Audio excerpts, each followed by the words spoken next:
Because of the students that I worked with were physically aggressive, I've had concussions. I've had handfuls of my hair ripped out. Like, my husband worked at the same school, had to have tetanus shots for bites. So, like, when actually, yes, when we actually talk about selling your body, I actually sold my body as a teacher for $40K a year. So, just saying. Yeah.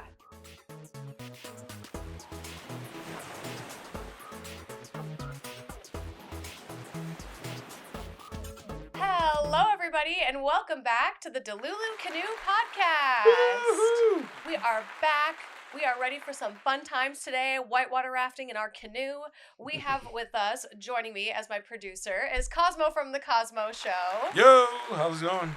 You know, I'm a little annoyed today. I got some beef and some tea to spill. Okay. Are you excited for some tea? Well, no, I'm not a big fan of tea, but I like some gossip. Yeah, let's do this. Yeah.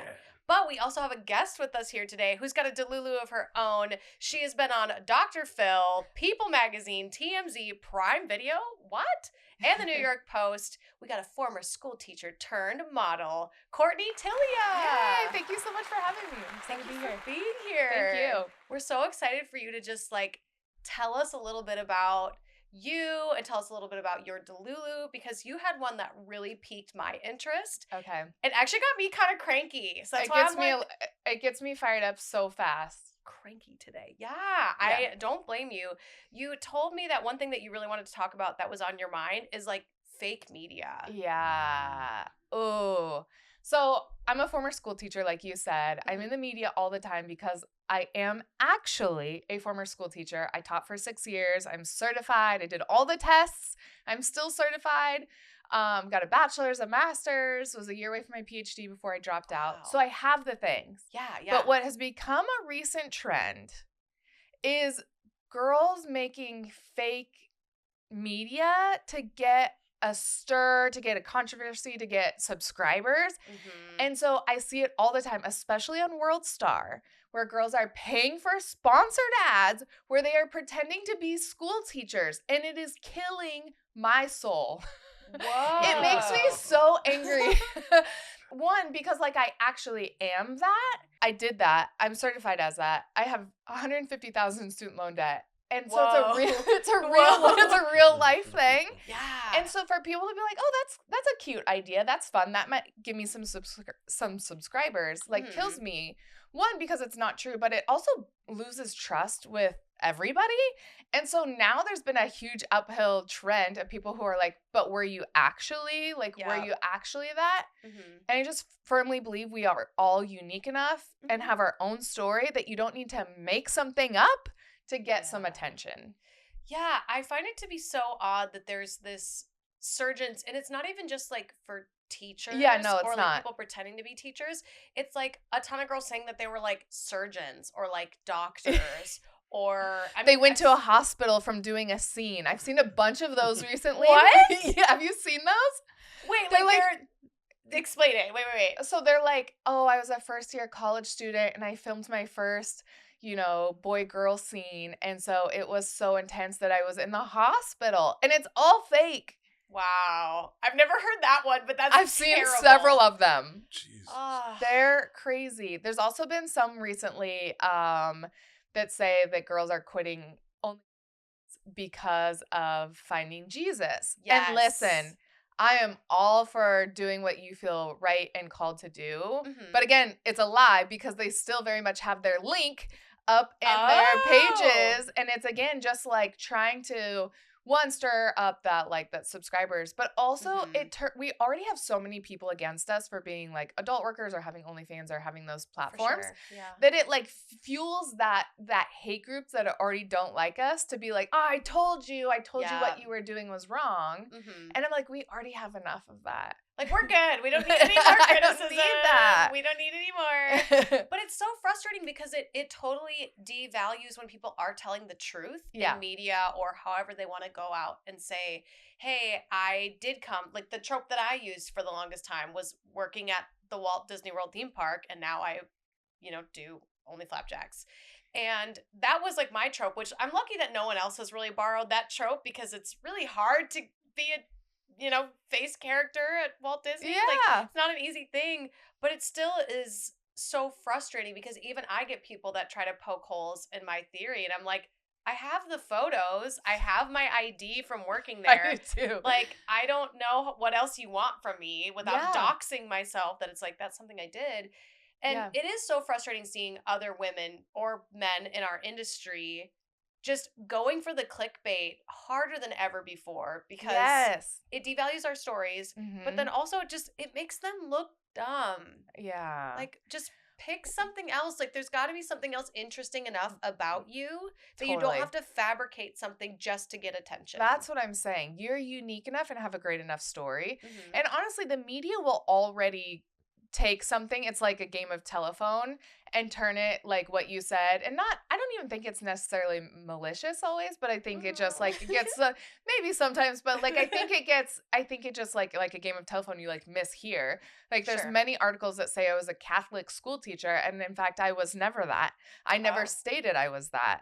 I grew up Christian. I was a Christian school teacher when I was younger, but I've never stated some of the things that have started to spin out. And so you do have like some of that happens in the media naturally, but I'm like, we don't need you participating in that. Yeah, especially when it's completely false. Yeah. Like, I get it that sometimes, like, I don't know if you grew up watching YouTube, that, like, YouTubers will take, like, fake thumbnails and, like, write a fake caption that's like, I went to jail. And then it's them playing, like, a prison break video game. I actually have a YouTube video coming out that's kind of like that. It's a little bit of clickbait. But, like, I'm not harming anybody. It's not like I'm saying I actually went to prison and I'm not, going that far with it. But it's when girls or guys are fabricating these whole tropes and this whole backstory about them that's just not even close to true. Yeah. And they're just doing it to get people to give them their money. So I highly recommend being cautious when you're reading any articles. And also, like, and actually read the article, not just the headline, because the headline is to make you click. But if you like actually like, there's an article that came out about me that said God told me to be a porn star. And the article title is very clicky, and people around the world, like it was super viral, were losing it. But I was like, if you actually read the article, which I did speak about, you would see and be like, oh, this actually makes sense. Yeah. It was on the Breakfast Club. I was actually supposed to be the donkey of the day. Oh. Yeah, it was a very serious headline. And when they actually read the article, I did not get donkey of the day, the first one in Breakfast Club history, because when you read it, you'd be like, oh, wait, this woman actually like makes sense and what she's doing or whatever. But the headline is very catchy. What is donkey of the day? Is that like a negative? Like it's it's a BET radio show that's like huge. And it's the apple of the day. And I was set to be the apple of the day. And then they were like, oh, wait, this chick's actually like normal. The headline's just kind of sketch. Yeah. I mean, that's what they do though. Like even when I did my New York Post article, is that they kept saying that like, oh, you're really going to like this article and you're really going to like it. And when it came out, they took the context of what I had talked to them over the phone. One, they got my birthday wrong, so everybody thinks my age is different than what it actually is. Mine is wrong all over the internet too. Same, because I was telling a story about my brother, and my brother's older than me, so they got his age and my age mixed up. Oh, interesting. So they say I'm my brother's age, which kind of is what it is at this point. I can't defend it. But the title I think was, I used to be a Disney princess, and now I'm a model on OnlyFans. And I never in the whole, like you can listen to the video recording or the tapes or whatever they have of it, but I never once said that like I was a Disney princess. I would always say I was a performer at Disney, because that's like a big thing. Like Disney could sue me. Oh yeah. If I have a friend who was with a character. Friends with a character. And so, and still to this day is very clear about how he speaks about it because of like the protocols that they have. So I totally get that. And I imagine as a teacher too, you said you taught for 6 years. I'm sure there's certain things back then you couldn't do as well. Yeah. That now maybe they're a little bit more lenient on because social media is so relevant. But like, I don't think you could have a social media when you were a teacher before it was relevant. Yeah, I got called to the office because I had a Facebook my first year teaching, and they were like, we found a photo of you drinking wine in Vegas. I was of legal age. I had a glass of wine. I was not obliterated. I literally just had a glass of wine. And they told me I needed to remove it immediately. So, like, that's the other thing about being a teacher, too. People are like, oh, you sold out for the money. I was like, you have to realize that every single piece of my life was dictated by this job that I chose. I bet. It wasn't like you pick a career and you're like, oh, and then I leave it for the weekends and do me. No, like, people see you as a teacher and they expect you to hold up to this standard in every area of your life. That makes sense, though. Like, yeah. I get why the school system does that, because they, you know, they're trying to uphold an image, and like, you know, we want to see that our people of choice that went to school are actually like good citizens teaching like young children. But also, it's like, who cares? You're gonna pay me like $40,000 a year and then also dictate every part of my life? I don't think so. Yeah, at some point it's like you don't get to And don't even get me started on the wages for teachers. No, for like, that's real. awful. Yeah, but yeah. I kind of feel also, this is a hot take, I think that's why we're having so many issues in schools now, that it's like, I don't want to go too deep into it because I don't want to, you know, offend anybody, but I do feel like there's a lot of like predatory behavior happening in schools now more than ever, and that could just be because social media is so relevant now. But I feel like there's something to that with the wages, and I feel like teachers would stay and be teachers for longer and enjoy that career more if they got paid more, and there would be less predators. Yes. So I don't know if that's true, but that's my thoughts. The teacher wages are so low that, like, in the state of Arizona, which is where I taught, they've had to actually used to have a bachelor's degree and then pass state testing and be certified in the state. Well, because they don't have people that want to do the career anymore, they've had to take it away. You no longer need a bachelor's degree. You can just be like cleared to be a teacher. So yes, you are right. There are so many people that would love to be a teacher and stay in the career, but the income, but also there's more than just the money in which that they like I said, dictate your life. There's a lot of politicalness in like what you're allowed to teach, how you're allowed to show up, the way that parents treat you as a teacher. I was like, I'm only talking about like this much of what I actually went through as a teacher. I have another hot take. Ooh, okay, let's hear it. Okay, people all the time tell me that I'm selling my body now, doing, what do you call it, only flapjacks? Yeah, you know. Doing that versus like when I had this noble career as a teacher. So my first year teaching, I got my contract and I'm signing it, and I see this like piece of the contract that says like, we'll pay you $10,000 for dismemberment. And I was like, excuse me?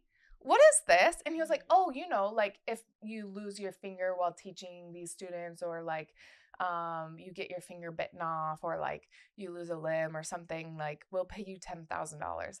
Because of the students that I worked with were physically aggressive, I've had concussions. I've had handfuls of my hair ripped out. Like my husband worked at the same school, had to have tetanus shots for bites.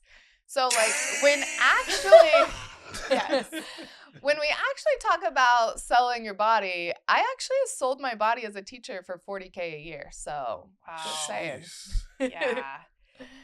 Oh, I have never. That is insane. Yeah. Like, I would understand maybe if you're like working in a dangerous, like, I don't know, warehouse. Yeah. You're like, you got that giant round saw. Right. And you might lose a finger. Yeah. But from kids, that's wild. Yeah. Like, you know that happened there or somewhere, and then they had to put it in I was like, there's only one reason you would have that kind of paperwork in there. There's only one reason. So, yeah. Can I ask you, like, what, you don't have to answer this, but I'm curious, like, what was truly the breaking point for you as a teacher where you were like, you know, I just want to try something else? Like, what really made you want to switch gears? Honestly, I think there was like just a like landslide of so many things at once. Parents are just like, they're the worst of the whole job, to be honest with you. Really? Oh, the worst. You witness things that are just, you would never want to see, where you're sitting there deciding like, do I call CPS because this child is in danger, or does calling make them more in danger? And like sitting after school for hours trying to figure out what was best for the child. Yeah. Endless hours of paperwork. There's just like so many things that it was like tumbling out, and they want you to do more and more and more for less and less and less. Right. That I was just like, I just found myself more and more miserable and depressed and anxious and like just trying to get through. And that's when my husband was like, this isn't going to work. Like, you can't continue to do this. Wow. And so it's just a lot. It was a lot. It's not the career for me. I get that. Yeah. I totally get that, like, the parents being so aggressive and, you know, parent-teacher meetings. Like, luckily, I was never a bad kid, but also, like, essentially, like, the other girls was the reason I quit my job at Disney, was just because there was a lot of, like, drama, gossip, and not just at Disney. It was, like, the whole theme park circuit. Like, it's just a bunch of drama, and I imagine that's probably, like, what the parents were like a little bit is they feel like they have this, like, right to treat you a certain way. And because I was a young teacher, they'd always be like, what are you, just the secretary? And like be so nasty.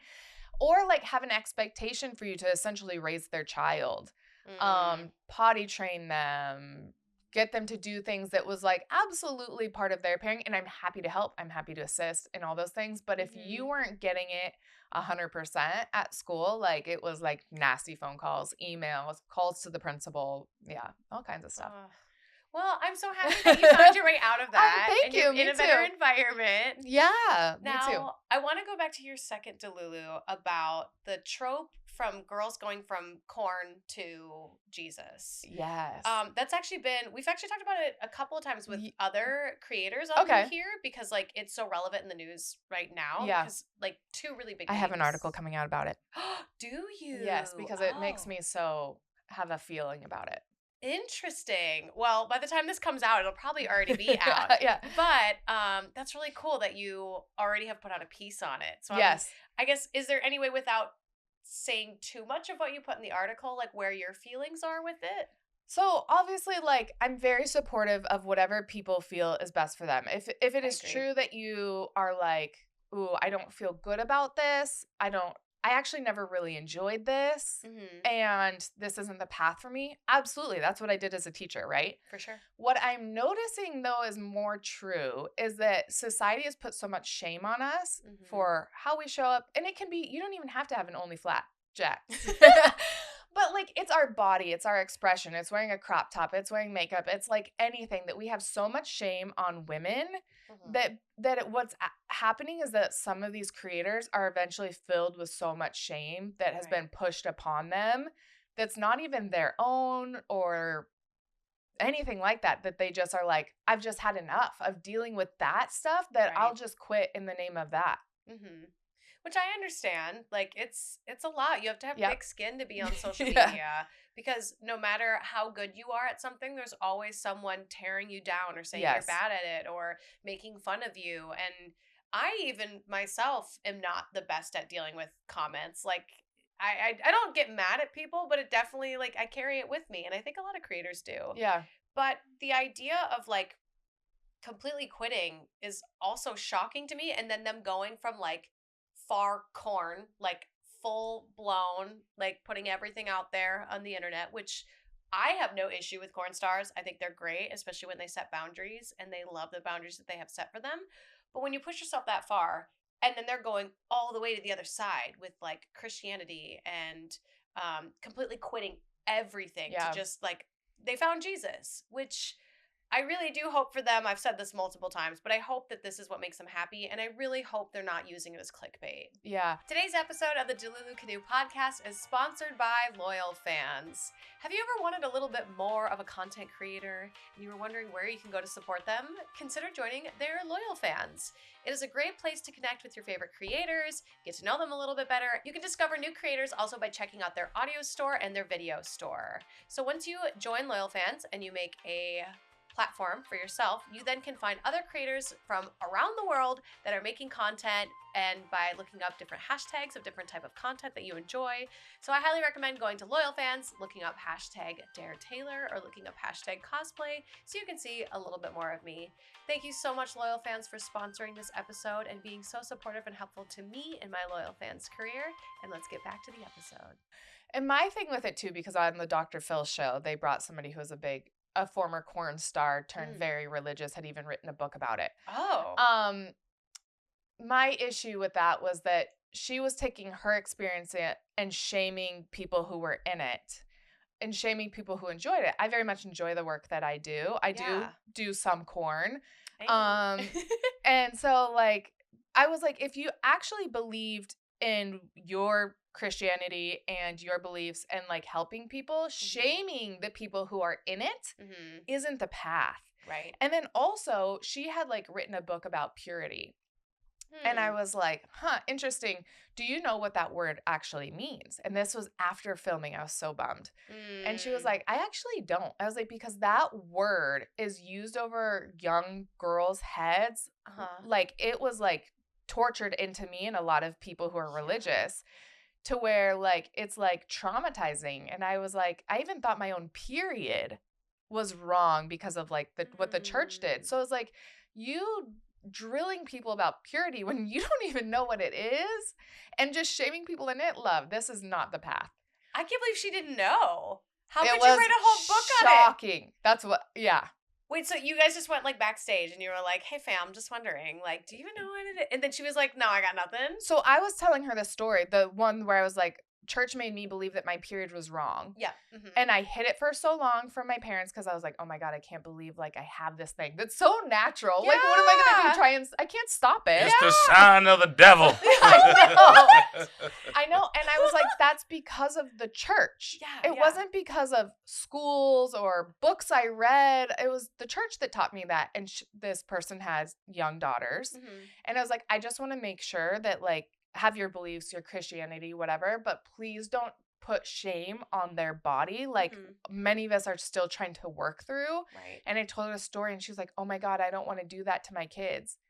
And I was like, but you are. But you are. But maybe you impacted her. Like, have you checked up on her at all? Yeah, it had zero impact. No. It had zero impact. I wish. I was hoping so because it sounded like she was open to it. She was. Wow. Because I was like, here's the thing. If you look at me and I talk about my career, you see me when I've talked about being a teacher, my energy probably drops and I'm just like, it was hard. But when I talk about what I do now, I'm like, I love it. I have freedom, all these things. I don't have the shame of that, but you're trying to like force shame upon me. Right. So, yeah. Oh, yeah, I don't like that. I'm very much so, if anybody's wondering my thoughts, I truly could care less what other people decide to do with their lives as long as they are not hurting anybody. Exactly. Or not hurting themselves. Truly, it's like, if you want to do safe and consensual. Corn, yeah, exactly. If you want to do corn, awesome. I'm here for it. You know, just double check your boundaries and like make sure it's not exactly what you want to do, but just really think it through. Like, don't just jump into something without thinking it through. I'm an analytical queen over here. I overthink everything. But also it's like, I just don't know if you should be preaching to other people that like, especially with like purity, I don't consent to the idea of somebody who's not stable in what they believe telling others to believe what they are preaching. Right. And my thing too is if you believe there's a part of the industry that's wrong, and I'm not saying the corn industry is perfect, there's none that are. The teaching industry has some really dark spots in it.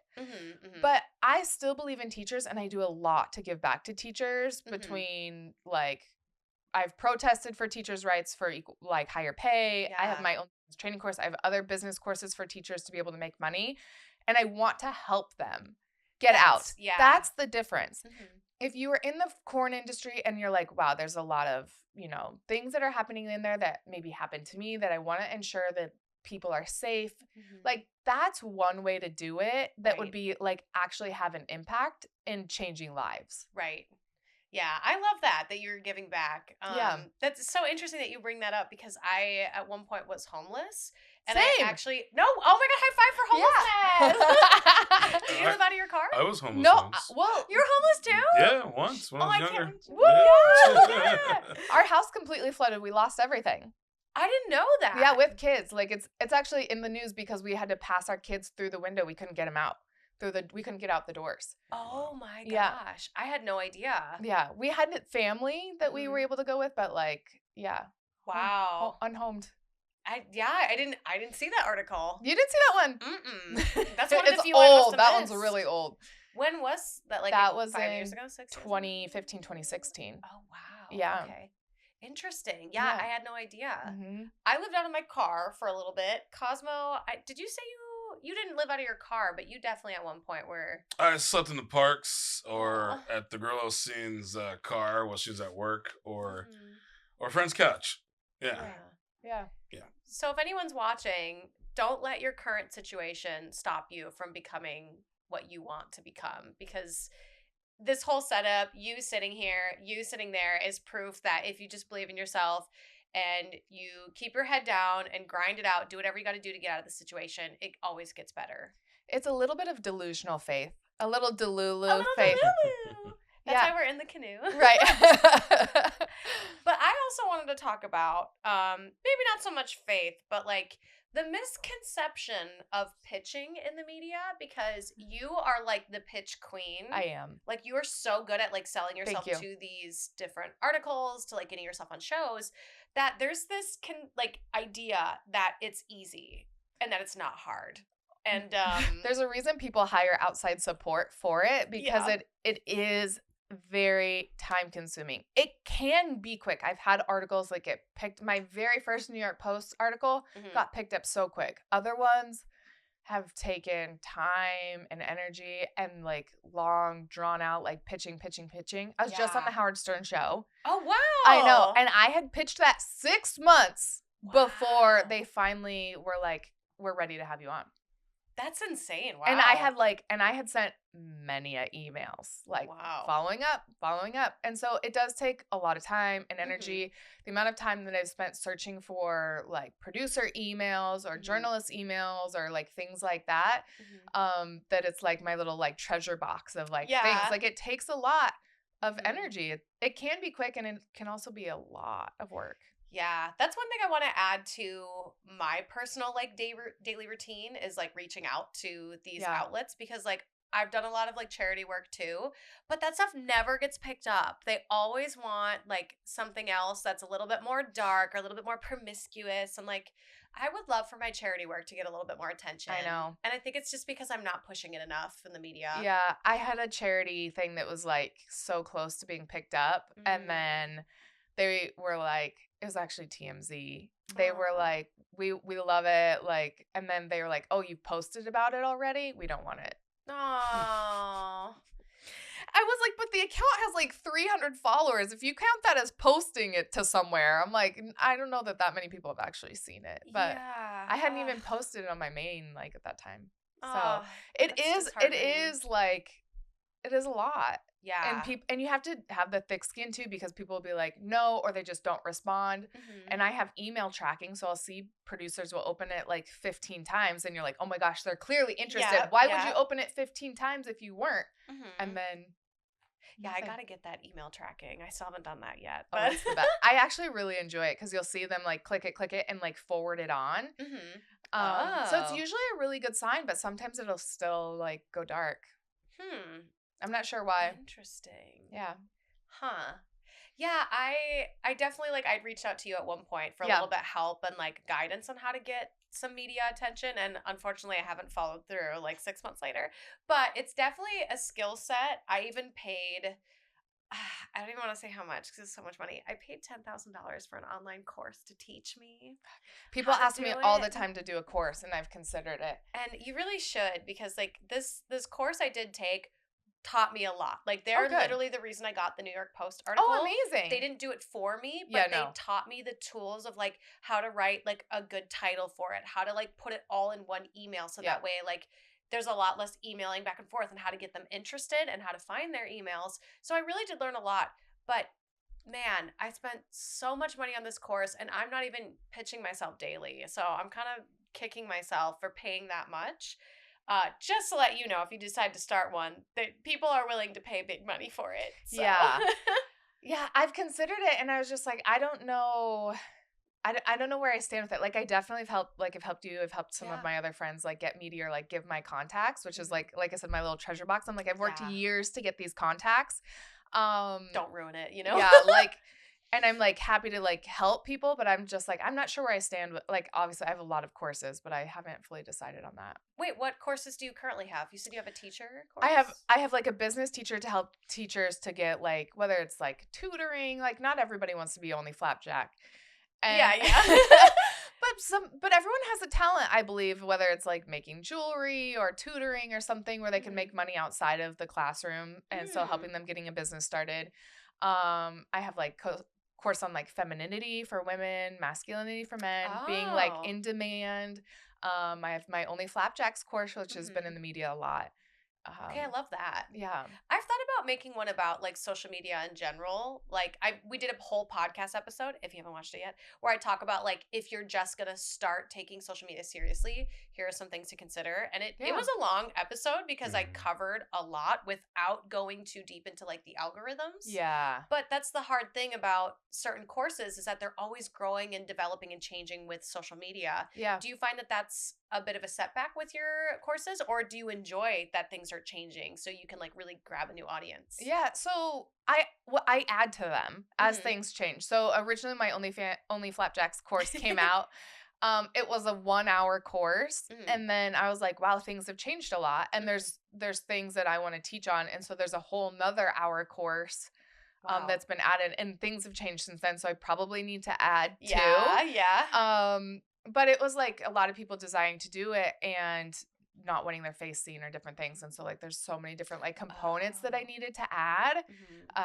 So yeah, I typically add to it. It's still relevant in the sense that I've talked in the beginning about like how to set it up or things like that. Yeah. And then I just add to them. That's so cool. Yeah. I love that you teach all these courses and that you're the so teacher part. Yeah. Yeah, definitely. Like you love educating, which is so cool. I just want to help people because I'm like, I don't want you to go through the same troubles that I did. If I can help you take a faster cut to it, like I will.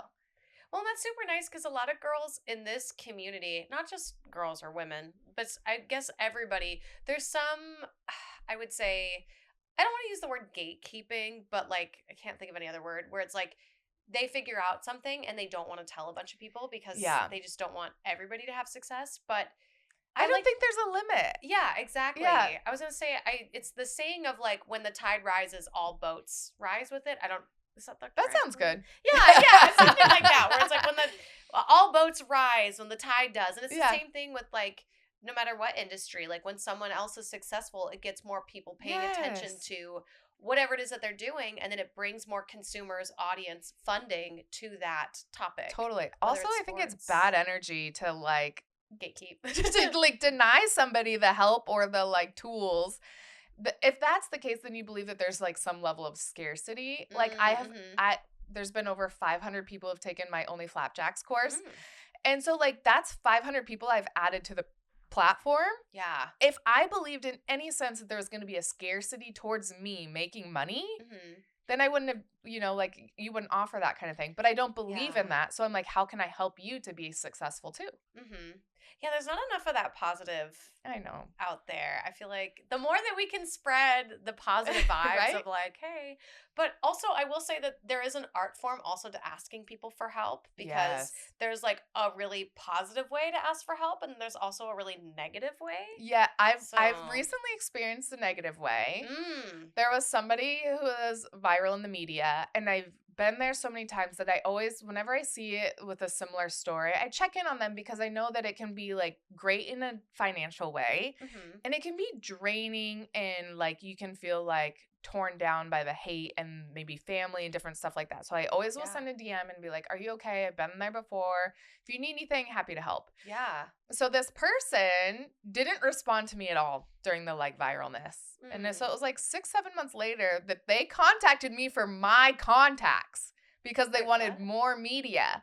And so initially I was like, well, maybe I'm just getting a bad read on this person. Sometimes it can be hard to tell over like DMs. For sure. So I gave them some tools to help them. They got more media. I was like, great, helped you out. Love that. Contacted me again and it was like, I need more of your contacts. But it was like, the energy was like so demanding that I did stop responding because I was like, I've never had somebody actually approach me. Like when you talk to me and like, can you help me? It was very much from a like genuine, like, can you help me? Like we're friends, like kind of a thing. And I'm happy to help. It's that like, I just want to use you for something energy that I'm like, I will not tolerate that. Yeah. And there is a difference, like obviously between being a girl's girl where you'll help anyone that wants help. But it's all in the way that you ask. And also it's like the demanding. Yeah. It's like, what? I don't know you. Or even if you do a little bit. Like, because I'd known of you and I had met with you quite a bit. But I wouldn't say that like I was entitled to any of your information. Like, it was just me being like, hey, I see you're really good at this. Like, where is your starting point? Because I'm having troubles with this. And you wrote me like a book. It was so great. And I read it, and then you sent me a couple things to work on, and it was awesome. But like, I never once came to you and was like, you're my friend. You know how to do this. Tell me how to do it. Give me all your answers. Yeah. No, it was totally not that at all. It was like a genuine, like, are you able to help me with this kind of a thing, which I'm happy to do. But yeah. And you didn't even want money. I don't even think did I offer? I think I did a little, but like, I was like, hey, if I like give you some money, will you help me? And you were just like, no, I don't care. Like, I'm happy to help. Like, I'm like, circulate that. Yeah. We need more people like that. Yeah. Don't demand, please. Like, just be nice. Even if you're like a fan of ours, or if you're somebody who just watches our content and you have a question for us, just don't be demanding. Because 9 times out of 10, like, we'll answer. I'm happy to help or answer. Yeah. Just don't try and use me for something. Don't be so bossy. Don't be so bossy. Yeah. But that was my Delulu for the week. Is just like pitching the media and like people assuming it's easy when like I've hired PR teams to like help me in the past to do it for me. And I hate to say it, but sometimes nothing is better than just doing it yourself. So part of me is going to go back to the drawing board and like really start working on what do I want out in the media and like what is the message I want to send? And where do you want it to go? Like which outlet do you want it? Like, Because I even had, I don't know if I should say like what source, but I had a source actually like call me on the phone. Yeah, I've had people, I don't know where you got my phone number, but TMZ called me one. I thought it was my kid's school. Oh no. Because it was like a California area code. And I was talking to my friend, I was like, hold on one second, my kid's school is calling. And I pick up and they're like, Courtney, this is TMZ. And I was like, okay, where did you get my phone number? Like, how did you find this number? That's kind of cool, though. I wasn't mad about it. I don't think I've ever been in TMZ, and that's one, like, I know everybody hates it, but I really want to be in TMZ. No, that was, like, high on my list, because I've kind of, like, always loved their trash media. Yeah, same. And of all the publications I've been in, like you said, Dr. Phil or Barstool Sports or like all of them, TMZ is the hardest to get into. Yes, because they thoroughly check. Like, there's one about me being I filed bankruptcy back in 2017. We were broke as hell after our homelessness. Yeah. And so going from bankrupt to being an Only Flapjacks millionaire. And so I had contacted them about that. And they're like, we need screenshots that you've actually made this money through there. And so I sent them the screenshots. Okay. And they contacted me and they're like saying they were like thoroughly going through my numbers. Interesting. And so I was correct. They were confused because at the time I had 3 Only Flapjacks accounts, which technically you can only have 2. I didn't know that at the time. They recently changed that or whatever. Like that was a newer development. Like when they first were popping off, you could have as many as you wanted. Yeah. Yeah. And all of a sudden I got a 24-hour notice that was like, you better delete an account. Oh my gosh. I was like, okay. But anyway, so I had sent them 3 screenshots from my different accounts to show them, and they were confused why I had so many accounts. But so anyway, they did run the article, and I trended higher than Britney Spears. I remember you telling me that. Yeah. Incredible. So, but yeah, they thoroughly do their research. So when they do post about something, it is factual because they've like thoroughly gone through it. That's interesting. I didn't know that about TMZ. I thought they just kind of published anything. No. Anytime that they've accidentally published something that's not true, they very much make a public statement. Okay. So I do appreciate that about them. Yeah, that there's some legitimacy to them. Yeah, and I did so many phone calls and like they fact check everything. Yeah, dang. So maybe I need to work on my pitch for TMZ and see what I want to put in there. I'm trying to think of like something that they would be interested in that I've done like recently. They only want exclusives unless you're like a plus celebrity. For sure. Yeah. I did try to reach out to them because we had the actors strike, and I basically wrote a song and then hired a bunch of actors that were not going against the strike guidelines because, like, obviously music videos were exempt from it. So I did try to pitch them that story because I provided, I think it was over 30 people with work for a week. That's amazing. And they didn't want it. Like, they were just like, hey, thanks for submitting. We're good. And I was like, I should have made it controversial. Like, I should have said something like, funded by only flapjacks, like, or something that kind of makes it a little edgier. But I don't know. I'll have to work on my TMZ pitch and what I would want them to I know. say about me. The one time, though, when the one trended higher than Britney, they wrote that one, did that piece, and it did so well that Harvey called me. What? Yeah, Harvey called me the following day, and he's like, this has done so well for us that we want to do another one on you. And so there was one that came out like 2 days later. That's awesome. Yeah. Dang. I know. Cosmo, what are we going to do to get into TMZ, man? We got to think of something. I mean, I can think of a lot of things, but it's like I got a list. I Delulu Canoe, controversial. You know, I'm not worried about what would happen to me if I did something crazy, but I don't want to put you involved with that. So anything, but yeah, we could work on something. I don't know, try something, figure something out. Causing a problem at a pizza shop or something. I don't know. I mean, I've already had a lot of causing problems at karaoke bars, so might be better for my image. But I got a story to tell you. Oh, I can't wait. I get feisty over karaoke, apparently. I'm kidding. I can't wait. Some guy assaulted me, so then I assaulted him back, and then I got in trouble. So it was a whole thing. But everybody that's listening has already everybody that's listening has already heard this story like a million times, because like my only spicy thing I've ever done in public. So I love it. I can't wait to hear. Maybe I'll save it for the Patreon and I'll retell that story. There we go. Speaking of Patreon, we're going to jump on over there. And if you are a Patreon member, you had submitted questions for Miss Courtney. So be sure to check us out and you can hear her answers on everything you submitted. It starts as low as $10. Speaking of dollars, where can everybody find you and your social media platforms? I am Courtney Tillia, Tillia, on everything. You're so lucky you got your name. People stole mine. That's so crazy. There's like 8 TikTok accounts that aren't mine. It's bad. Oh. It's bad. There's so many fakes right now of mine. That's wild. But yeah. Check her out. Push all the buttons. Subscribe to her Only Flapjacks. Yes, please. Yeah. And be sure to listen to us on Apple Podcasts, on Spotify, everywhere that you listen to podcasts. Leave us a perfect review because we're babies, and leave us some good stuff because it'll help us out. And yeah, be sure to tell Cosmo how awesome he is on the Cosmo Show. Woo, woo, woo. Give him some attention over there. And be sure to stay Delulu so all your dreams come true. Bye. We'll see you on over on Patreon.